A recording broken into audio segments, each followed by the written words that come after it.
I. It started with a knock on the door. Just one simple knock, but that knock, it changed everything, and I mean everything. I was sitting on my couch, scrolling aimlessly through my phone. I wasn't expecting anyone. In fact, I was hoping for a quiet night, maybe catch up on my favorite show. But that knock shattered my peaceful evening. It wasn't an emergency knock. No frantic urgency in the rhythm. It was a soft, hesitant tap. I stood up almost without thinking and walked to the door. I opened it. And there he was. A man. Disheveled. Eyes weary from what looked like days without rest. His clothes were tattered, his shoes falling apart. He didn't look dangerous. Just desperate. His voice cracked as he spoke. "Excuse me, ma'am. I'm in need of some help. Just for a moment." I froze. My first instinct? To close the door. But something in his eyes, something about the way he looked at me made me pause. I stood there, debating, and he spoke again, his voice low. "I'm homeless. I've been on the streets for days, and I swear I won't take much. Just a glass of water." It wasn't the first time I had been approached by someone asking for help. In my city, it happened often, but there was something about him, something that made me hesitate. Maybe it was the vulnerability in his gaze. Maybe it was the desperation that dripped from his every word. I sighed, opened the door just enough for him to step in. "Just a glass of water, that's it," I said, trying to sound firm. He nodded gratefully and stepped inside. His movements were slow, careful, like he didn't want to disturb anything. I could feel my heart rate quicken as I led him to the kitchen. The tension in the air was thick, but neither of us spoke. I handed him the glass of water, and he took it gratefully, his hands shaking. He looked at me then, his eyes intense as if searching for something in mine. There was a strange silence between us. It was the kind of silence that stretched on longer than it should have, and suddenly I felt this connection, a pull, a weird magnetic energy, something I couldn't explain. "Thank you," he whispered. "You're kind." I nodded, unsure of how to respond. He drank the water, his gaze never leaving me, and then he did something that shocked me. He stepped closer, his body invading my space. I could smell him now, the faint scent of sweat and something earthy. It should have made me recoil, but instead, I felt intrigued. "You don't have to be scared," he said, his voice barely above a whisper. "I'm not here to hurt you." I didn't know why, but I didn't pull away. Instead, I took a breath, feeling my heart race in my chest. Was it the tension in the room? The energy between us? Or was it something more dangerous? Something deeper? He stepped even closer. My pulse quickened. His presence was overwhelming, suffocating. Yet somehow, I couldn't bring myself to move. Then, without warning, he kissed me. It wasn't a soft kiss. It was urgent, full of raw, unbridled need. His hands found their way to my body as if we'd known each other for years, as if he had every right to touch me, and damn it, for some reason, I let him. I let it happen. His lips were rough against mine, demanding as if he were trying to pull me into a world I didn't recognize, a world of danger and recklessness. His touch ignited something inside me, something I'd buried for so long, the desire, the longing. The ache I hadn't realized was there until this very moment, but the reality of what was happening hit me like a ton of bricks. I pulled away, gasping for breath, my mind screaming at me to stop. I took a step back. "What the hell am I doing?" I whispered to myself. "This isn't me." But even as I said that, my body betrayed me. My pulse was racing, my chest heaving. "I don't want to hurt you," he said softly, his voice almost pleading. I just needed something. I needed someone who would look at me like I wasn't invisible. His words cut through me, and for a moment I saw him as a person. No longer a stranger, no longer a homeless man. Just a man. Desperate for some kind of connection. And the truth was, I was feeling just as desperate. My marriage was falling apart. My husband? He was never there. Always busy, always distant. I had been lonely for so long, I was starting to wonder if I would ever feel anything again. I wanted to push him away, but instead, I found myself pulling him closer. Everything inside me screamed to stop. Everything in my mind told me that I was making a mistake. But my body was doing something else. It was pulling me toward him, toward the danger. It didn't take long for us to fall into the passion. The world outside my apartment didn't exist anymore. There was only him, only me, only this moment of pure, reckless abandon. I had no idea how it happened, but suddenly we were on the couch. His hands were on me and I was giving in.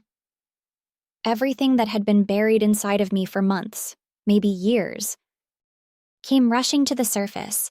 It felt like a fire, burning through everything I thought I knew about myself. I had no idea what I was doing, but I didn't care. When it was over, I lay there, my breath coming in shallow bursts.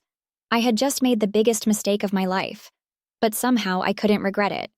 Not completely, but the consequences were coming. As the door shut behind him, I realized I was still standing in the middle of the room, my heart pounding in my chest. Everything had changed. And not just in the way I felt. No, that was just the beginning. The aftermath? That's what would haunt me. But here's where the real story begins. You see, the next day, I found out he wasn't just a random stranger. He wasn't a homeless man at all. And he knew everything about me. The days after he left were a blur. I kept replaying everything over and over in my mind, trying to make sense of what had happened. My body still felt the heat of his touch.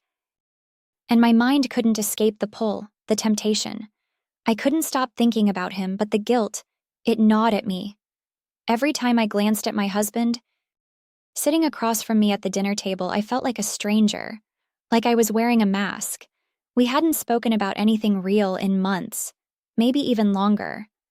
He was always gone, consumed by his work, lost in his own world. There was no spark left, no connection. And I had let it all slip away, hadn't I? I had betrayed him. The man who had promised to love me, to cherish me. The man who was always too busy to even look me in the eyes for more than a second. He didn't even notice I was fading. But now, with this homeless man, this stranger, everything had changed. The spark that had been dormant inside me for so long had been lit, and now there was no going back. I didn't want to admit it, but I wanted more. I needed more. And that's when it happened. 2 days after our encounter, I was sitting on the couch, absent-mindedly flipping through a magazine when I heard a knock. The same hesitant, soft knock that had pulled me into this whirlwind of chaos. My heart skipped a beat. I knew it was him. I stood up, my breath shallow, and made my way to the door, my hands trembling. There he was again, standing in front of me, looking just as disheveled as before. But now there was something different in his eyes, something knowing. I stared at him, my heart racing. I began, but my voice failed me. I know, he said, his voice quiet but firm. I know what you're thinking. You didn't think I'd come back, did you? I didn't answer. What could I say? Was I relieved to see him again, or terrified? You left something behind, he said softly, his words laced with something darker. He stepped closer, and I felt the heat of his body even before he touched me. What do you mean? I whispered. He pulled something from his pocket, a piece of paper, a photograph. It was a photo of me, taken through the window of my own home. My heart slammed into my chest as I took it from his hand. I looked at the picture, a picture of me, looking vulnerable, looking lost. It had been taken just after I had let him in the first time, A chill ran down my spine. He had been watching me from the shadows, waiting for the right moment. He knew exactly how to get to me, and now he was here again, holding me in his grasp. But why? Why was he back? Why did you come back? I asked, my voice barely above a whisper. Because I'm not done with you yet, he replied, his words like a promise, a dangerous promise. I wanted to close the door. I wanted to run away, to pretend this had never happened. But instead, I opened the door wider, letting him step inside. I thought maybe we could talk, he said, his voice smooth, calm. But there was something in the way he said it that made me uneasy. Something dark. Something seductive. And as he stepped closer, I didn't pull away. I let him in. And I knew, deep down, I wasn't just letting him into my home. I was letting him into my life, into my soul. Don't you think you've crossed a line? I asked, trying to regain some control, trying to pretend I wasn't completely drawn to him. His eyes darkened.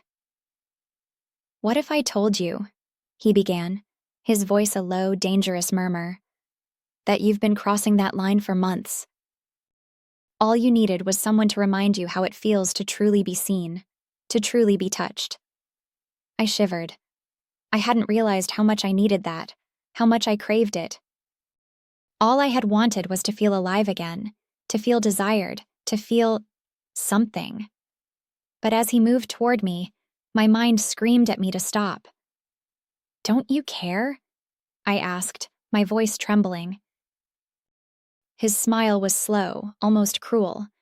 Of course I care, but do you? And with that, the last thread of my restraint snapped.